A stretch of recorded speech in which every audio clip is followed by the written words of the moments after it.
Buddha says the only right point of view is no point of view or all points of view. So today we're talking about looking at diversity through the lens of our heart, with our hearts wide open. And imagine the heart as a camera. Everyone has their iPhones out nowadays, doing video. Imagine your heart as a camera.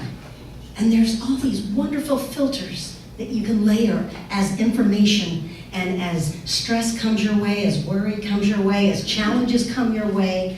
Imagine your heart wide open as a camera, focusing in deeper, and then finally snapping the shutter and taking the perfect snapshot of our lives. Minute by minute, second by second, all the time our heart is working, pumping. Well, recently Kathy Lee Gifford retired from the Today Show. And I don't know about y'all, but I'm a big Kathy Lee and Hoda fan. I just love these girls. They're just hilarious. I get their sense of humor. And Kathy was moving to Nashville. And so the whole week was all about saying goodbye to Kathy Lee Gifford. And Thursday, on her next to last day, people were there, guest stars were there saying goodbye. And they said, gosh, your heart just must be so full. It just must be so full to capacity with so many great memories. And Kathy said, well, my heart is full of memories, but the heart isn't like slices of pie that you divvy out a little here and you divvy out a little there. The heart can't be confined to just slices of pie. The heart is always expanding and growing so that more love and more love and more love can fit into it. And as soon as that came out of her mouth, I was in my comfy blue chair and my head went up. I'm like, hey, that's a call for action. That is actually, in my mind's eye, thinking about this talk and thinking about what's going on in the world right now, for me, that's humanity's collective purpose, is to collectively, all together, as one, allow our hearts to expand and to grow so that more love and more love and more love comes in. Because every time we remember to do that, we give everyone around us permission to do that. I was at a traffic light on the way here this morning, and there was a guy that was asking for some help on the side of the road. And a lot of times, since I'm going into downtown Atlanta a lot, I keep food and water and snacks. And so when I see people, I just give them water or give them some snacks or whatever. There was a young boy stopped behind me, and the light turned green, and I was expecting the boy to honk at me as I was handing the guy a big bottle of water. But the young man was looking at me. He was a young kid. You never know what actions you are doing that you may not think anybody sees you doing, but you never know who's looking. And that seed may have been planted in that young man, depending on, I don't know if the guy has a diverse mind and if he's open and accepting and loving, but it doesn't even matter. It's levels of depth that you go to open up more and be more accepting and more loving and more generous of heart.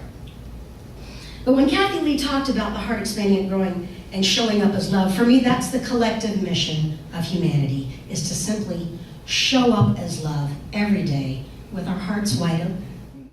Sing a little bit of the song.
feel the phenomenal energy. You can almost feel your heart expanding and growing and expanding and growing. It's just a matter of tuning into it on a daily basis. And now rub your hands together and gently lift them up and give that out to the world. Even something as seemingly simple as that move right there, that little 2-second move, makes a huge difference. One of my daughter's favorite movies was Pocahontas, and the songs in Pocahontas were really, really good too. So those were some of the first songs my daughter learned how to sing. But one of my favorite scenes in the Pocahontas movie is Grandmother Willow dipping her branch into the water and all the ripples going out. And to me, that's what spirit is. That's kind of like what divine mind is in each of us. Divine mind is dipping its little branch into the pond of our hearts. And through our hearts, then everything else expresses, hopefully, through our hearts. Hopefully, everything drops down from the mind into the heart before it goes out of the mouth. But that's quite a journey. They say the longest journey is to drop from the mind into the heart. And then that filters, and then it communicates back out through the mouth. And the mouth is like the middle child. I don't know. But thinking before we speak, the heart is always expanding and growing, and that's the good news. Because we are human beings, it is in our very common nature.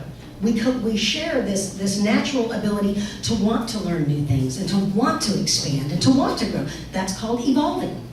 And it's in our DNA for millennia back. Always, always we're evolving. But sometimes the ego doesn't choose to acknowledge that the heart is expanding and growing. Sometimes the mind is like a little bulldog that gets his teeth and it won't let go. And so you have to remind yourself, drop into that heart power. I saw a meme on Facebook the other day, and it was this tree that had grown up through this giant boulder. The boulder was like, the size of, from the podium over to my keyboard. It was a, decent sized boulder. And here was this tree that had grown up through this boulder and had split it in half. And the tree just started out as a tiny, tiny seed. And yet over the years, it grew bigger and bigger and bigger, and it grew straight through that rock, cracking that rock wide open. The smallest seed of love, the smallest choice of love that you make in a day's time makes all the difference in the world. So how can we use the lens of our hearts to process diversity? First, we have to come to terms with the understanding of diversity. Now, to me, my definition is the affirmation of and confirmation of all the many ways that energy manifests itself into life. That's what I think of when I think of diversity. The dictionary says to give variety to engage in varied operations. And again, that's our very human nature, is to engage in new things and to learn new things.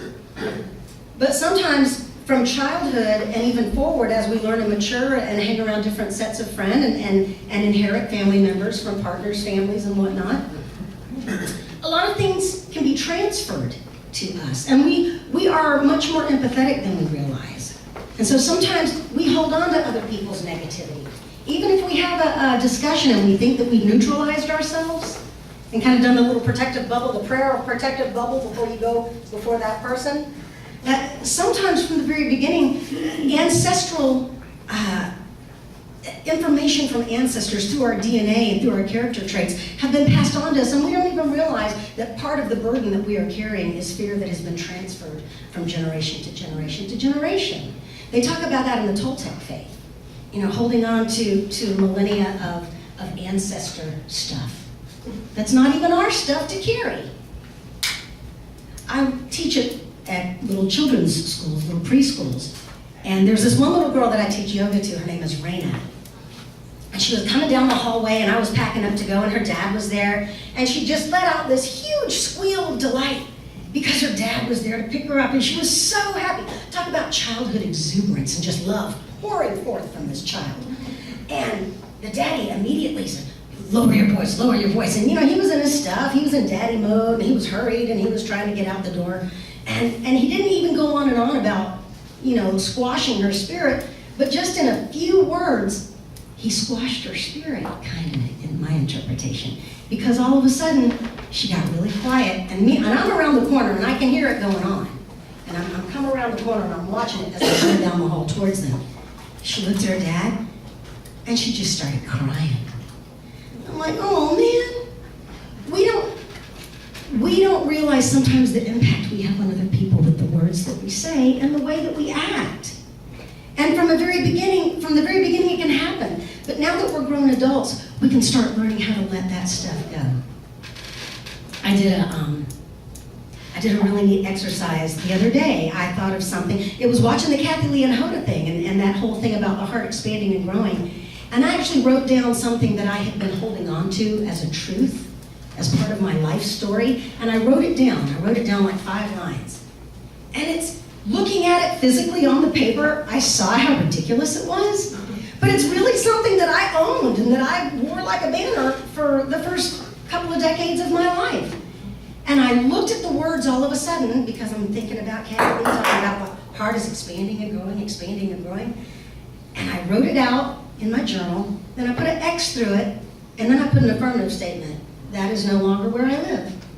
This is the truth. And I did a couple of declarative statements. And just in that one exercise, it's like I exorcised myself of that demon. Do you know what I'm saying? And those are practical things that we can do on a day-to-day basis to come to terms with ourselves. Because until we are right with ourselves, sometimes it's more challenging to look at other people, and especially people that are very diverse from you, and have different political or religious views, or socioeconomic views, whatever. I think of our bodies. Our bodies are made up of 1 trillion different parts, and a lot of them are moving and scooting around all the time. And the brain doesn't chastise the lungs, because the lungs are a whole different entity and do something totally different from the brain. The brain doesn't do that, at least my brain doesn't do that to my lungs. The red and the white blood cells swim together and dance around my body 24/7, nonstop. And the red blood cells don't care that the white blood cells are white. The white blood cells don't care that the red blood cells are red. And the heart, speaking of living with our hearts wide open, the heart is pumping blood and doing its thing. It's doing its thing, keeping us alive all day long. And it's putting blood through capillaries and arteries and veins, and all different types of vessels. And the heart doesn't care what kind of vessel the blood's being pumped through. It just knows that it needs to pump and do its thing. My whole thing is, our bodies generally are not at odds with each other. The parts of our body are, generally speaking, not at odds with each other. The body's main purpose is to function as a whole and to live a highly functional life. If our bodies can do it, our minds can do it. Okay, nature, yet again, is already laying out the pattern and the model of what our minds can achieve when we choose to work together. Consider all the moving parts of an orchestra. The flute doesn't care that the timpani drum does its thing. The horns don't care that the harp is doing its thing. They're all totally different instruments. They all come in sometimes at completely different times. But the main purpose of that orchestra, with all of its varied, diverse parts, is to simply play together in harmony and create a really awesome piece of music. That's music's example for us. So with all that said, why is it that we humans feel compelled to dominate and to be in competition? Daniel Nahmod has a great song, "What if the race was over and we all automatically win?" What if? One of my favorite speakers is Dr. Emily Cady, or one of my favorite authors, rather, teachers. And in her book, How I Found Truth, she says, "We must all recognize that it was the Christ within that made Jesus who he was, and our power now to help ourselves and to help others lies in comprehending that truth. For it is truth with a capital T, whether we realize it or not, whether the ego chooses to acknowledge it or not. Our heart knows that the same Christ that lived in Jesus lives within us. And religious science and science of mind, CSL churches, refer to that Christ within as divine mind. That divine mind, it's in all of us. It's possible. And you know that song in Cinderella? Impossible. Things can happen every day. It's possible. It's possible for us to all get along. It's possible for us to remember that we are one. I'm having an easier time the older I get. I'm on the other side of 50 now. And suddenly I'm just automatically not sweating the small stuff anymore. I don't think in race terms anymore when I see someone. I don't see an ethnicity, I don't see an orientation. And a lot of that is because I've traveled a lot, and that helps. If you have kids, make sure they travel a lot. And they see a lot of the world so that they can see diversity and experience it firsthand.